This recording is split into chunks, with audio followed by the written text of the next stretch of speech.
Sir, इस war से तो मेरा और मेरे दोस्तों का दिल दिन पे दिन बैठता जा रहा है। समझ में नहीं आ रहा कि ऐसे में क्या करें। तुम लोगों का दिल वॉर की वजह से बैठ रहा है या तुम्हारे इन्वेस्टमेंट की वैल्यू गिर रही है उससे बैठ रहा है? आप सही कह रहे हैं। हम लोगों के इन्वेस्टमेंट की वैल्यू कुछ ही दिनों में बहुत घट गई है। घबराहट उसी को लेकर हो रही है। हम अपना पैसा लगा रहने दें या निकाल लें? अगर तुम लोग मेरे वीडियोस देखते आ रहे होगे तो तुम जानती हो कि मैं क्या बताने जा रहा हूँ। मैं और बहुत से एक्सपर्ट्स एक ही बात बताते आ रहे हैं और वही बात मैं फिर दोहराऊंगा।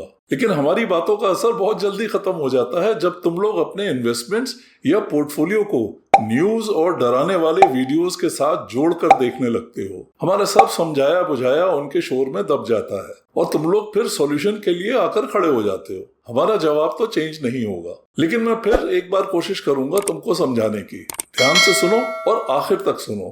प्लीज सर, एक बार और समझा दीजिए। हम लोग याद भी रखेंगे और फॉलो भी करेंगे। ठीक है, एक बात समझ लो, मार्केट दो बातों पर चलता है, मेरिट्स और सेंटिमेंट्स। मेरिट्स लंबी रेस के घोड़े होते हैं और सेंटिमेंट्स टेम्परेरी। ऐसे युद्ध के माहौल में मेरिट्स पीछे चले जाते हैं और सेंटिमेंट्स मार्केट की चाल को कंट्रोल करने लगते हैं। डरावनी न्यूज और वीडियोस तुम्हारी नजरों के सामने घूमने लगते हैं क्योंकि सबसे ज्यादा टीआरपी और हिट्स ऐसे ही मसालों को मिलते हैं। वॉर के चलते लोगों का 10 लाख करोड़ डूब गया, मार्केट अभी और टूटेगा, इतना गिरेगा कि पुराने सारे रिकॉर्ड्स तोड़ देगा। हर बम की आवाज के साथ न्यूज बनती है और मार्केट के सेंटिमेंट्स उसको सलामी देते हैं और उसी के साथ तुम लोगों का कलेजा बैठने लगता है। तुम क्या समझती हो मार्केट इसलिए टूट रहे हैं कि इजराइल ईरान वॉर हो गई? इस धोखे में मत रहो। इन्वेस्टर्स को तो पिछले कुछ सालों से वॉर्स की आदत पड़ चुकी है। अच्छा। फरवरी 2022 में रशिया यूक्रेन वॉर शुरू हुई, मार्केट को एक तगड़ा झटका लगा। वो वॉर चलती रही और आज भी चल रही है। मार्केट उसको भूल भी चुका है और उस पर रिएक्ट भी नहीं कर रहा। न्यूज चैनल और वीडियो बनाने वाले भी आज उसकी बात नहीं करते क्योंकि कोई उस कहानी को सुनने में इंटरेस्टेड नहीं है। फिर इजराइल हमास की लड़ाई शुरू हुई, फिर ऑपरेशन सिंदूर हुआ और अब ये ईरान वॉर हो गई। इन्वेस्टर्स को न सिर्फ वॉर्स की आदत पड़ गई है बल्कि वो शांति का इंतजार करते करते वॉर से ऊब चुका है। तो फिर अभी मार्केट इतना नीचे क्यों जा रहा है सर? अब आई तुम मुद्दे पर। उसका मेन कारण है कि बहुत बड़ी संख्या में इन्वेस्टर्स ईरान वॉर से एनर्जी सेक्टर और अलग अलग देशों के जीडीपी पर उसके असर से हिल गए हैं। गैस और पेट्रोल डीजल की कमी की आशंका से घबरा गए हैं। ये महज आशंका या कोई मनगढ़ंत डर नहीं है। इन सब पे असर नहीं होगा ऐसा कहना तो गलत ही होगा। असर तो होगा, कहीं पे ज्यादा कहीं पे कम। ओके। हो सकता है ऐसा समय भी आए कि हम सबको ये सब परेशानियां उठानी पड़े। गैस पेट्रोल डीजल की किल्लत हो सकती है, उनके दाम ऊपर जा सकते हैं, देश में महंगाई बढ़ सकती है। लेकिन हम यहाँ ये डिस्कस करने नहीं बैठे हैं और न ही हमें क्रूड ऑयल की ग्लोबल पॉलिसी का एक्सपर्ट बनना है। हम बात कर रहे हैं अपने इन्वेस्टमेंट्स के गिरते हुए वैल्यूएशंस की और ऐसे में करना क्या है। जिस दिन इन्वेस्टर्स को ये भरोसा होगा कि हमारी गैस और ऑयल की तंगी का कोई सॉल्यूशन निकल आया है, उस दिन से मार्केट ऊपर जाने लगेगा, चाहे वॉर चलती रहे। अच्छा। पहले भी जब वॉर के कारण लोगों को ऑयल की वजह से परेशानियां झेलनी पड़ी, मार्केट बहुत वॉलेटाइल हुआ था। तब न्यूज़पेपर की हेडलाइंस चीख चीख कर बोल रही थी कि ऑयल की दुनिया अब बदल चुकी है, भूल जाओ ऑयल के अच्छे दाम और अच्छे दिन। जिन लोगों ने ऐसी न्यूज से घबरा कर अपने इन्वेस्टमेंट से एग्जिट ले लिया और बाजार के ठंडे होने का इंतजार किया कि बाजार स्टेबल हो तो वापस वो पैसा डालें, उनको पता ही नहीं चला कि कब चुपचाप मार्केट में चढ़ाव आया। वो पैसा डालते लेकिन उसके पहले ही उनकी गाड़ी छूट चुकी थी।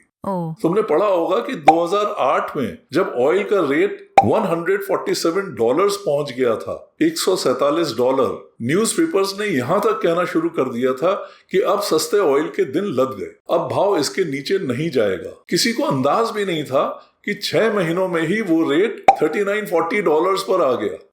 सारे न्यूज हेडलाइंस के प्रेडिक्शंस धरे के धरे रह गए। इसीलिए मैं बार बार कहता हूँ कि अपने इन्वेस्टमेंट्स पर किसी गर्मा गर्म न्यूज का असर नहीं पड़ने दो। वह तो ठीक है सर, लेकिन गिरते हुए मार्केट को देखकर घबराहट तो होती ही है। देखो, मेरा रोल खाली मनी मैनेजमेंट समझाना ही नहीं है। मेरा एक जरूरी रोल ये भी है कि तुम लोगों को उस घबराहट में हेल्प करूं। बिल्कुल वैसे ही जैसे पेरेंट्स जब बच्चे को वैक्सीन लगवाने ले जाते हैं तो बार बार यही कहते हैं कि बेटा दर्द नहीं होगा या थोड़ा सा दर्द होगा, क्योंकि वे जानते हैं कि दर्द तो होगा लेकिन लॉन्ग रन में वो बच्चे के फायदे के लिए ही है। जिस घबराहट की तुम बात कर रही हो, ये घबराहट उन्हीं लोगों को हो रही है जिन्होंने कोविड के समय मार्केट को गिरते नहीं देखा। 6 साल ही तो हुए हैं। दुनिया का सबसे बड़ा डिजास्टर था। सारी दुनिया में दहशत थी। वॉर में कम से कम ये तो मालूम होता है कि कौन किसका दुश्मन है, लेकिन कोविड में तो दुश्मन का पता ही नहीं था। मार्च 2020 से ही जैसे ही लॉकडाउन शुरू हुआ, मार्केट झप हुआ और न्यूज चैनल्स और सोशल मीडिया ने हाहाकार मचाना शुरू कर दिया था। लेकिन कुछ ही महीनों में मार्केट इतना उछला कि पुराने सारे रिकॉर्ड्स ही तोड़ दिए।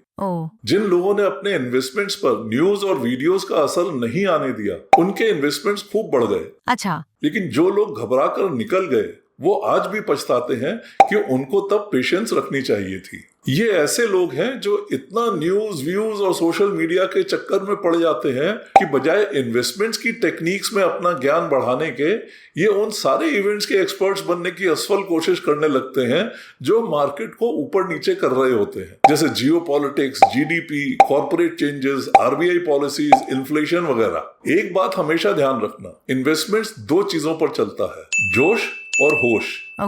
मैंने बहुत से लोगों को देखा है कि जब मार्केट ऊपर होता है तो वे जोश में आ जाते हैं, बगल वाले ने कमाया तो मैं भी कमा लूं। वो महंगे बाजार में पैसा लगाना शुरू कर देते हैं। लेकिन जब मार्केट नीचे होता है तो न्यूज और सोशल मीडिया के डरावने वीडियोस देखकर उनके होश उड़ जाते हैं। मतलब बिल्कुल उल्टा ही करते हैं। जब मार्केट नीचे है यानी डिस्काउंट दे रहा है तो जोश एकदम ऊपर होना चाहिए, और जब मार्केट में आग लगी हो तो होश में रहकर काम करना चाहिए। अब मार्केट नीचे है तो अगर पैसा डाल नहीं सकते तो कम से कम जो ऑलरेडी डाला हुआ है उसको तो मत निकालो, पड़ा रहने दो और बढ़ने का इंतजार करो।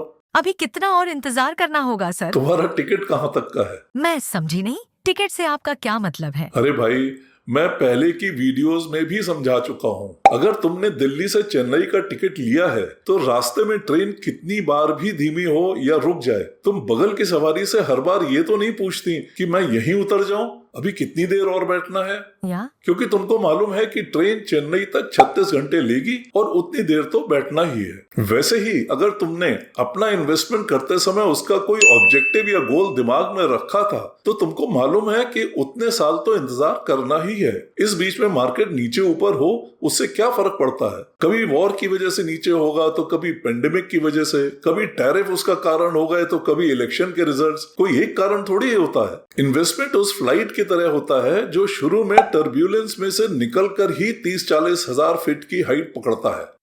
मार्केट अगर वॉर की वजह से अभी नीचे गया है और तुम्हारे इन्वेस्टमेंट की वैल्यू कम हो गई है या नेगेटिव हो गई है तो उससे क्या फर्क पड़ता है? तुमको आज तो वो पैसा निकालना नहीं है। उस उतार चढ़ाव का टेंशन ट्रेडर्स का होता है, इन्वेस्टर्स का नहीं। ट्रेडर्स की स्ट्रैटेजीज फर्क होती हैं, गेम फर्क होता है। तुम क्रिकेट की कमेंट्री लगाकर इस बात से परेशान हो कि अभी तक एक भी गोल नहीं हुआ। ट्रेडर्स का टेंशन तुम क्यों अपने सर पर लेकर बैठी हो? मस्त रहो। और मस्त रहने का बड़ा ही सिंपल फॉर्मूला मैं बता रहा हूँ कि अपने इन्वेस्टमेंट्स को न्यूज और सोशल मीडिया के डरावने वीडियो से अलग रखो। उनको अपने इन्वेस्टमेंट के साथ मत जोड़ो, नहीं तो ट्रेन दिल्ली स्टेशन से चलेगी और तुम घबराकर फरीदाबाद पर ही उतरकर पैदल चलने लगोगी।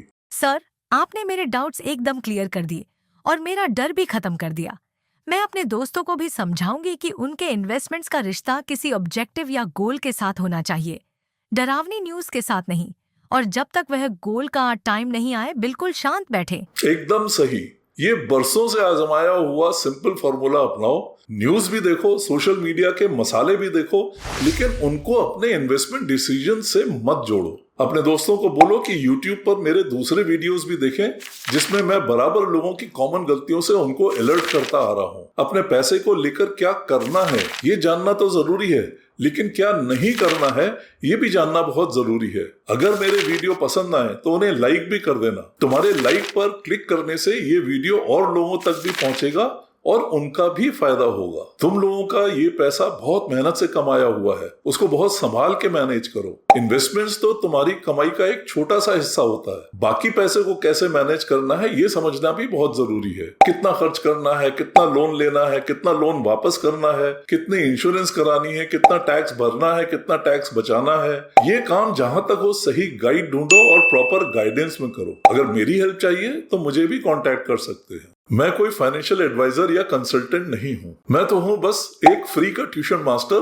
फ्री में ज्ञान बांटता हूँ। अपने 40 साल से ज्यादा के बैंकिंग और फाइनेंस के तजुर्बे से लोगों का फायदा कराना चाहता हूँ, उनका नुकसान कम कराना चाहता हूँ, उनको अनजान खतरों से बचाना चाहता हूँ। इस वीडियो को ध्यान से देखने के लिए धन्यवाद। आशा करता हूँ कि आपको कुछ फायदा हुआ होगा। अगले वीडियो में एक नए टॉपिक के साथ आऊंगा। तब तक के लिए नमस्कार। वंदे मातरम।